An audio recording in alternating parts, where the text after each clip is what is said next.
everybody. Hello, this is Marta with Universal Power Tarot, and these messages we bring you today are supposed to encourage, elevate, and empower you guys. Hello, we have a different format, hence the kind of awkward hand movements because I don't know how to work this yet. This format suits perfectly for our purposes today. This is for our full moon in Leo, which is happening on the 16th of February. And we can already feel that push. That one is quite powerful, especially if you got Leo somewhere in your chart. It's gonna hit you, of course. There's a lot of fiery energies that are going on, and I wrote some things down that already came through because of the table setup. It really, really matters. There's a shift that's occurring. Something is changing. Big energies. The nodes are shifting. It's something that came through again, that came through in another reading as well. And strong female energy. What they said was full force. And we have actually two camps here. So there's a division that is happening, apparently.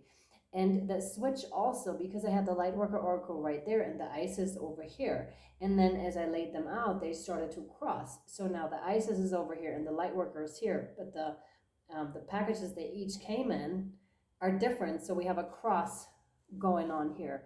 I also already drew from the Isis Oracle, and we have the Portal of Light, which is very interesting. It's like an invitation, right? Like the feminine energy is like calling us. I'll get into that. I just want to show you the cards first. And then we have Reassurance of the Golden Light with number 36. And right underneath this one, we have a Guardian Angel card. And underneath the other one as well, as you can see, I can't see that one yet. That's kind of like the unseen over here in this camp. And then there's something that I can clearly see. And here we have a prayer. And I would like to start, before I continue to say anything more, I would like to start with that prayer. And it reads, Dear Guardian Angel, help me to believe that all is possible through love. Help me manifest my dreams and live an inspiring and fulfilling life. Help me to feel God's presence in every moment. Help me feel eternally loved. Thank you for being always by my side. There's immediately what's coming up with this is some sort of anxiety that you may be feeling with this full moon. Also, of course, that you may have manifested something with or set an intention with the, sorry if I just said new moon because I was going to hop to the next. You may have set an intention at the new moon that is now coming to fruition or starting to come to fruition when the full moon comes around, right? And there's also something about thinking, you know, that thinking is no longer going to work the same way as it once used to. Yeah, and the one I see and the other one I do not see. No, they don't want me to read these yet. It's striking because it's both female energy. I feel there's something about appreciation or the lacking of appreciation for the female, for the feminine energy. And it's coming full force. Yeah. Oh, wow. We have the High Priest, which is so interesting because that's kind of like, interesting. Clerics, that's what I'm getting with this. So the church, religious systems, and I do not mean to insult anyone who's, involved in church or anything like that, but it's just like that system is crumbling. Anything that no longer serves within that regard, that no longer honors or that didn't honor the feminine force, the mystics, the witches, the midwives, the healers, that any system that doesn't honor like these two worlds, because there isn't just, and that's why they're in different camps, very interesting, is going to crumble and is going to break away. Any system that doesn't honor that there are more things than just this material world, that there is more to life, more to this experience, more to anything really. And that's kind of like the surprise element here. And that is crumbling, the masculine. And then we have here, this one too, we have here the King of Pentacles. And it's very interesting also because they're all masculine. This one, no. They're all masculine. And the King of Pentacles, actually in my other deck that I do not have with me currently, the King of Pentacles is rather someone that has a negative connotation to me, not in this deck, but that's what they're bringing to my mind because obviously I don't have that deck with me. So they're showing it to me like this, which is also interesting because it's on the side of the unseen. So I'm just trusting in what they're giving me. And the King of Pentacles in the other deck is someone that has very bleak eyes and, you know, wears all his jewelries on his antlers. And it's really like actually a misuse of power and a misuse of, or a misunderstanding of what this life is really all about and what abundance really is all about. And there's yet to be a lot to be learned, is what I want to say here about what abundance really is. Is it about community? Is it about, you know, that we do have like an abundance of food, an abundance of crops, you know, whatever it is, or family, friends. It's a shift within values as well.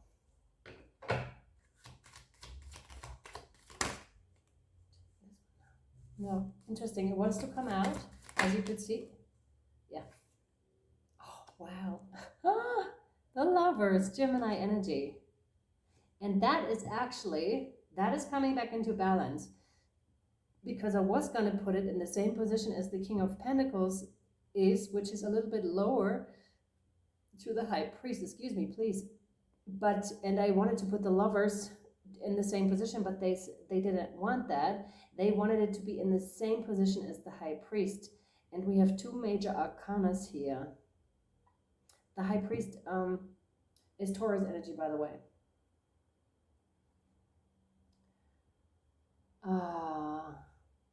Divine interventions is what I see here with this. A lot of divine interventions, because they do want the divine feminine and divine masculine within each and every one of us to come into alignment here, to each be, to shine an equal amount of light. You know, it's like balancing the scales, and I can see like the Ace of Swords here too shining through, which is truth. We're coming into some truth here. Yeah, and it's so interesting that it's like that. It's unlike my readings, that it's not symmetric, but that it's rather in a different way. Very interesting. And this one, the King of Pentacles, is watching the Lovers, so those that are healed, those that are already living in paradise. And I want to read to you now the portal of light. She glides on wings through time and space. So here you go. It is only this physical reality that is bound by time and space. You are a being conscious on levels beyond the physical world.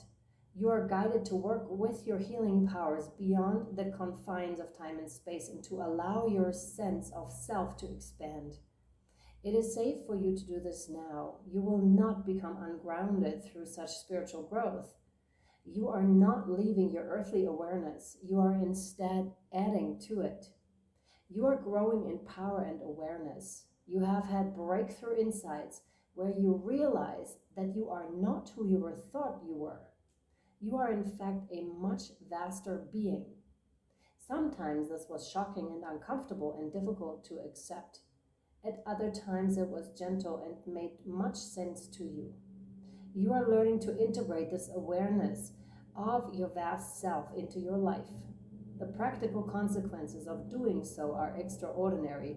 To live with less and less fear and insecurity, to become more detached and more passionate, more loving and less demanding, to need less and receive more, to feel more joy and exert less force to attain it. Such wonderful gifts await you. You also become capable of exerting healing influence beyond time and space, which means being able to help free yourself and others if you choose to share your healing gifts. You can learn to create freedom from trauma, attachment, history, and any other situation that may drain life force and distract from divine love, no matter whether occurring in this or any other lifetime. Yeah. This is it for now. We'll put that over here. It's very much thinking. Some of you may really be exhausted from the energies and may have a hard time thinking in general and kind of like keeping it together, because again, these energies can be really, really intense to deal with. They also may stir trouble within your relationships, either existing or new ones. They're testing your boundaries. They're, you know, Is this really what you want? Are you through with that cycle at all? Or do you need another rerun? That's kind of like what is happening. And it can be, again, quite fiery, quite fierce for you to work with or to push through. And they may be breaking away left and right, like relationships, or you may see it in your friend cycle. Something is about to, boil over almost, right? Yeah. So we're going to continue with the shamanic oracle deck. Self-judgment could be coming up as well. Thank you. Oh, wow. Yeah. Yeah. Okay, we have both these cards. We have the number 1 and the number 4, the elders and the beauty way.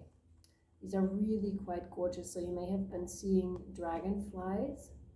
And here you have her, like the ancient feminine wisdom, the one that knows how to appreciate herself, hence in the realm of self-love. She knows that she's this, right? She knows that she's this. It doesn't matter, whatever society may have cast upon her, upon you, all that is breaking away, because she, regardless of the way she looks, regardless of how she carries herself along, she's always this, and she knows this. But there's a process of us working through this so we can break away from anything which is perceived as beauty and that which is not. And appreciating, and this is like over all of these. This is almost like an overriding, like a programming or something. Overriding a programming that has been existing for way too long. And it's interesting because we're going up, maybe you can see it as like a ramp to an ascension, kind of a ramp. So interesting sometimes how they want me to build up, the layout. And it's funny because you can see it here too. Of course, I'll post the pictures in the community section and in the extended too. Also invocations and incantations, if there are any that they want me to post, I will definitely post them. And the beauty way reminds you to be appreciative of whatever is beautiful, like really focus on that. Also within yourself, rather than any traits that you may be perceiving as negative, because really they are not. It's just a matter of working through your shadow. Sorry. I'm so sorry. It's just a matter of working through and accepting your shadow self. That invitation is here. That invitation is being given through the relationships you're coming across. What is triggering you currently? Why is this person back in your life? Especially if you thought you had like worked through everything already, and yet here we go again, like another round. Do you really want it? Are you going to cast it to the side? It's like a check-in point with yourself, this Leo full moon is. And again, like I'm saying, you may already be feeling those energies. Like I felt them a week ago, I have to say. So it's been going really crazy, and that which you're not aligned with is just going to fall away unless you're still holding on to it. But then you're going to go another round, you see. It's really beautiful with the heart, though. They're really focusing my attention on the heart space here. So a heart opening also that is occurring with that. And Leos are very, usually very passionate people, warm-hearted people that forgive quite easily. Of course, that's a generalization, right?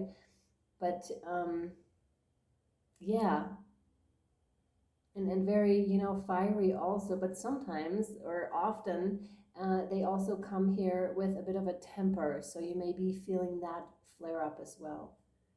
No, not yet. This one yet. So we're going to continue with the angels and ancestors. You may be seeing spheres. By the way, I just noticed, as I posted in the community section, again, the Druid, hold the space. Interesting. We had that in one of the last readings. I don't remember. I think it was the pick a card, but I don't remember which reading it was. But you can tell me if you still remember or if you picked that pile. What was I going to say? Yeah, there was a flare, like a glare. Jesus. God, I can't focus my thoughts right now. A sphere was on my arm, and I was like, wow, because my phone took those pictures. just like that. I wasn't aware of it, and then I posted them and still wasn't aware of the sphere. In the community section, you can see it is one of the last pictures. It's picture number 4 in this row where I posted the pictures of the reading. And then I was like, wow, there's a sphere there, like on my shoulder. And I'm like, wow, this is crazy. And you may be attracting a lot of spheres, because I was clearing space and getting ready for the reading, and I'm invoking, this is like my sacred space and my sacred practice, and I take it seriously, but not too seriously, in a way, or I shouldn't say that. What I mean is, bring some lightness in there as well. Don't take yourself too seriously, maybe, but also like work on your spiritual practices. I think this is very important. With Druid, hold the space. It's like you became the wise one. You don't care what anyone else, or maybe you do care what someone says. Why is it switching back and forth so much? It's like there is almost like, it's like a pendulum that's swinging back and forth, and you're just like asked to calibrate yourself somewhere in between. They're really doing this motion, when you're playing piano, there's this thing that exists that's like dun dun dun dun dun dun dun, that's letting you know you're in the right rhythm. And it's much like that which is happening right now, back, forth, back, forth, back, forth. And it's like trying to recalibrate you in some way. Are you ready? Are you there yet? Where do you want to go? It's that sort of a thing. So very much listening to self, the Druid is, as you can see. They're going their own path. You're going your own path. And it's not so much, you're not fazed by what anyone else says, thinks, or does, because you're very rooted, very anchored in your own belief system and values. We have the values again, because you may have even affiliated with church earlier in your life, but now you're doing like your own church. Maybe your church is the forest. Maybe your church is like an altar that you set up, but it's a complete breaking away from something. Could also be like what they're giving me now is like a school system, something that is rigid, way too rigid, because the King of Pentacles can be seen as rigid as well, in a certain structure, in a certain system. But it seems like you're breaking away. You're wearing what you want, not what a cleric should be wearing, right? You're sacred. You have your own practices set in place. You don't need to rely on any of that, because you're relying on yourself. So let me see the Druid.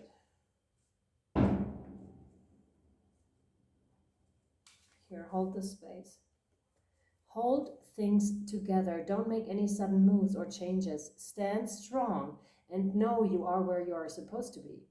The Druids were the ancient wise ones of the British Isles. They had a deep connection with the earth, the sun, and the moon. They were the scholars who created the Ogham tree language, and they were known for their creative skills in storytelling, poetry, and craftsmanship. When the Druid card appears in a reading, you're being guided to dig deep within and hold your station. If you're wondering what to do next or have a sense of anxiety, we talked about that, right? About what is unfolding in your life, it's time to shift your perceptions and move back to a state of trust. Don't change your plans or do anything drastic. Just trust in the process and let everything happen as it needs to before taking any more steps. Think of a tree. It has strong roots, yet continues to grow and bear fruit. Your life will be a reflection of this. There's a strong sense of abundance, like incredible. The prayer card said it, then the beauty way said it, and then this one here as well. Stay on your course here. Even though you may not currently see it in your life, it is there. It's like, when we're having parallel universes, parallel stuff that is of course happening simultaneously, it's already there. That way already exists. Trust and have faith here. And we still have like the mystery card to reveal, and also I want to read to you the reassurance of the golden light, which is something that you can do, by the way. You can call in golden light of the highest Christ light and highest divine consciousness, whatever it is for you. That's what it is for me. But whomever you trust to be your highest power and your religion, really, and your sanctity, because there was a lot of, me talking about how this is sacred to me, how the divine feminine is sacred, the divine masculine, of course, right? But it's really about, and that popped up a lot, about appreciating the divine feminine and, making that a religion. our bodies, that's divine feminine, our intuition, our, you know, our heart space, all those things. Mother Nature, appreciate, there needs to be a lot more appreciation in these fields, and therefore self-love. I just heard Matthias De Stefano talk about that. The earth isn't like a single thing, like we aren't on the earth, we are the earth. I don't know what he means exactly, but it kind of hit home, and I was like, wow, I don't know what you mean, but I can feel it. I'm like, wow, that's interesting. Hence, self-love equals loving the earth, loving like the feminine. Um, and there is something that wants to be expressed and that wants to be shown. And again, those female ancient feminine forces are really making themselves known, and you can really tap into them in your rituals, in your meditations, if you want to bring that in, because that's going to help you tremendously with these energies. Because, you know, those ancient wise ones, the elders that know, that live those lives, that know what it is like, they just hold the kind of wisdom, right, that is non-judgmental, but they'll tell you straight up what it's like. And I kind of feel that's what this full moon is all about. And one of the last readings was before the picker card was Revelations, and I was like, yep, that's also very dead on to the situations. Lots of revelations also. All right, my friends, apologies for not really being in the flow in the beginning of the reading. I don't know what happened there, but again, I'm picking up on the energy, so this may be a little bit of confusion, and then stepping back into that state of trust, and all of a sudden just, you know, letting go, surrendering, and then it comes in whatever needs to come in. And we're going to take this over to the extended, to Vimeo and or Patreon if you would like to know more and reveal the mystery card that we have here. I'm curious. And maybe see you over on Patreon. It's 11/11 for the whole month, so you get to see and choose any extended that you wish that was already created previously. So you can go to past picker cards as well, and the link is down below in the description box. And I'm sending you much love, light, and shadow for this Leo full moon. I'll see you over there next time. Bye, guys.